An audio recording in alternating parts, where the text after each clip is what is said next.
Bismillahirrahmanirrahim. Perkenalkan, nama saya Umar Ahmad Sahid. Saya dari kelompok 1 ingin mempresentasikan video UTS mata kuliah Filsafat Hukum tentang perkembangan dari masa ke masa, kedudukan dan fungsi filsafat hukum dalam ilmu hukum. Tentu teman-teman sendiri tidak asing dengan namanya ilmu filsafat hukum. Ia merupakan ilmu yang muncul dari kehendak manusia untuk mengetahui kebenaran hakiki yang ada di sekitar mereka. Oleh karena itu, sifatnya yang berusaha untuk mendapatkan kebenaran, maka filsafat layak untuk dikatakan sebagai ibu dari segala ilmu.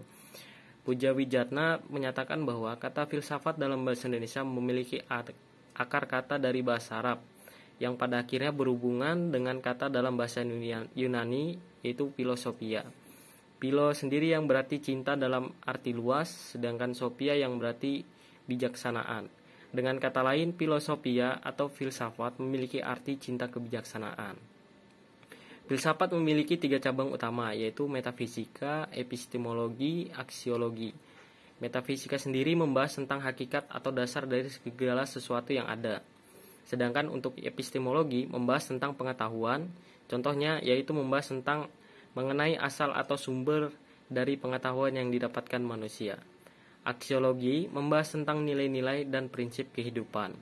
Filsafat memiliki banyak objek bahasan, meliputi semua hal yang dapat dipikirkan oleh manusia dan berusaha untuk memberi makna pada dunia. Hal ini tentu saja berbeda dengan hukum. Hukum sendiri hanya mempelajari tentang norma atau aturan hukum, sehingga memiliki ruang lingkup yang terbatas.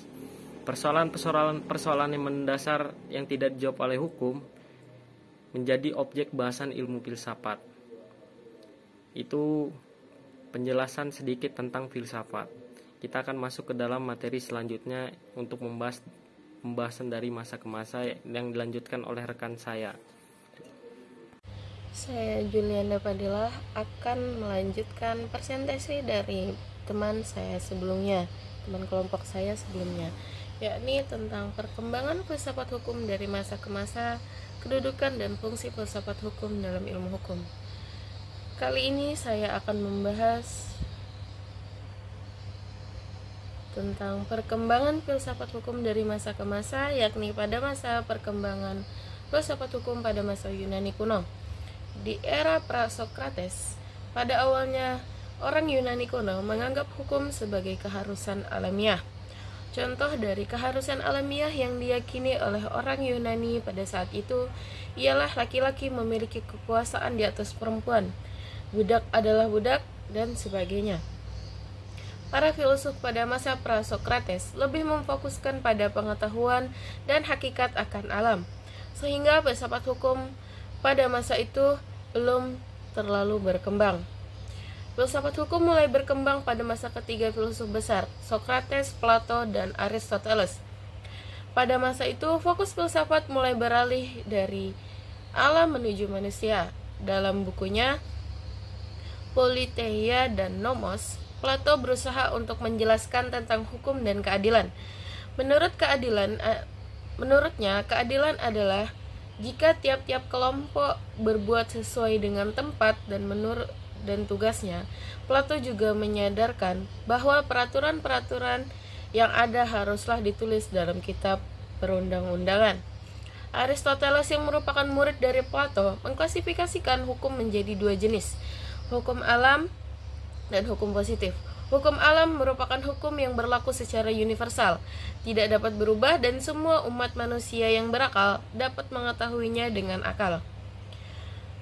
Hukum positif ialah hukum yang dibuat oleh manusia, khususnya instansi pemerintah atau yang berkuasa. Selanjutnya yaitu pada perkembangan filsafat pada masa Romawi. Perkembangan filsafat pada masa ini sangat dipengaruhi oleh filsafat Yunani kuno, khususnya filsafat Stoa. Dalam gagasan Stoa, segala sesuatu yang merupakan keadilan atau segala sesuatu yang merupakan kesatuan yang teratur atau kosmos. Keteraturan ini disebabkan adanya prinsip yang menjamin, yaitu logos atau jiwa dunia.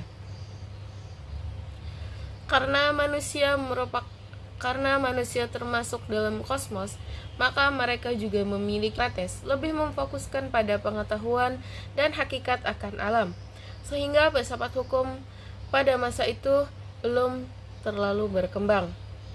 Filsafat hukum mulai berkembang pada masa ketiga filsuf besar, Sokrates, Plato, dan Aristoteles.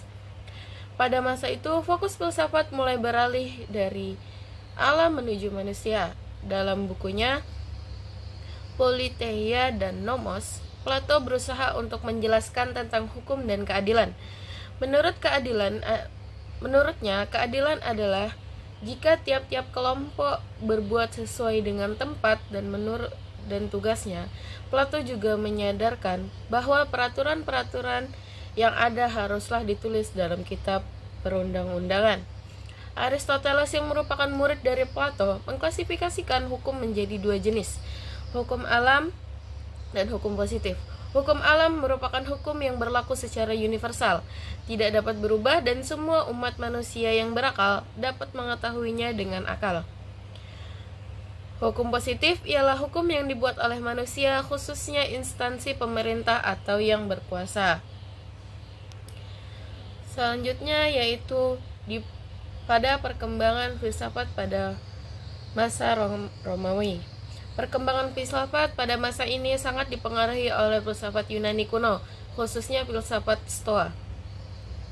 Dalam gagasan Stoa, segala sesuatu yang merupakan keadilan atau segala sesuatu yang merupakan kesatuan yang teratur atau kosmos. Keteraturan ini disebabkan adanya prinsip yang menjamin, yaitu logos atau jiwa dunia. Karena manusia termasuk dalam kosmos, maka mereka juga memiliki hubungan dengan logos. Bagaimana manusia dengan logos dapat dilihat dengan manusia mengikuti hukum alam.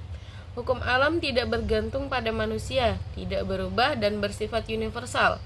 Hukum alam menjadi dasar dari semua hukum positif. Dengan menekankan pada hubungan manusia dengan hukum alam yang pada akhirnya berhubungan dengan logos, dapat disimpulkan pada masa ini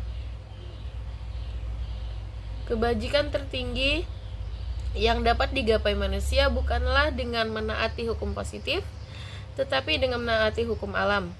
Hukum positif hanya dapat ditaati jika mereka sesuai dengan hukum alam. Sekian yang dapat saya sampaikan. Selanjutnya akan disampaikan oleh rekan kelompok saya. Terima kasih. Baik, sekarang saya akan melanjutkan materi dari anggota sebelumnya. Sekarang kita memasuki sebuah periode yang bernama Renaissance. Renaissance merupakan sebuah periode di mana bangsa Eropa mulai menggunakan akal dan rasio mereka dalam memahami dunia. Renaissance menurut bahasa berarti kelahiran kembali. Di masa ini kita mengenal para filsuf hukum seperti Thomas Hobbes, Rousseau, dan John Bodin. Thomas Hobbes dan Rousseau merupakan seorang filsuf politik dan hukum yang mengemukakan sebuah teori yang bernama kontrak sosial. Selain itu kita juga mengenal yang namanya humanisme di masa ini. Humanisme merupakan sebuah ideologi atau paham di mana mereka mengatakan bahwa manusia itu unggul dan mampu untuk memenuhi kebutuhannya sendiri, bahkan termasuk moralitas. Sekarang kita masuk ke periode berikutnya, yaitu periode modern dan postmodern. Periode modern merupakan sebuah periode yang dapat diketahui dengan banyaknya inovasi ilmiah yang ditemukan. Selain itu, di masa modern kita juga menemukan pemahaman filsafat yang dominan seperti rasionalisme, empirisme, dan idealisme. Masa postmodern adalah masa setelah masa modern. Masa postmodern merupakan sebuah masa di mana manusia, khususnya para cendekiawan, mulai mengkritik tradisi-tradisi yang ada. Dengan adanya kritikan tersebut, mereka mulai membangun sebuah sistem yang baru dan lebih efektif, khususnya dalam hukum dan juga dalam filsafat. Warahmatullahi wabarakatuh. Perkenalkan, nama saya Sofiatun Hasanah. Di sini saya akan melanjutkan presentasi dari teman saya sebelumnya. Di sini saya akan membahas tentang kedudukan dan fungsi filsafat hukum. Kedudukan dan fungsi filsafat hukum ada dua. Yang pertama, kedudukan filsafat hukum dalam struktur atau sistem hukum bisa menjadi bagian hukum publik atau hukum privat dengan kedudukan filsafat hukum, yaitu domikri hukum, teori hukum, dan filsafat hukum. Yang kedua, fungsi filsafat hukum pada dasarnya adalah melakukan penertiban hukum, menyelesaikan pertikaian, mengatur, mempertahankan, dan memelihara tata tertib demi terwujudnya rasa keadilan berdasarkan kaidah hukum yang berlaku. Mungkin sekian presentasi dari kelompok kami, kurang lebihnya mohon maaf. Wallahu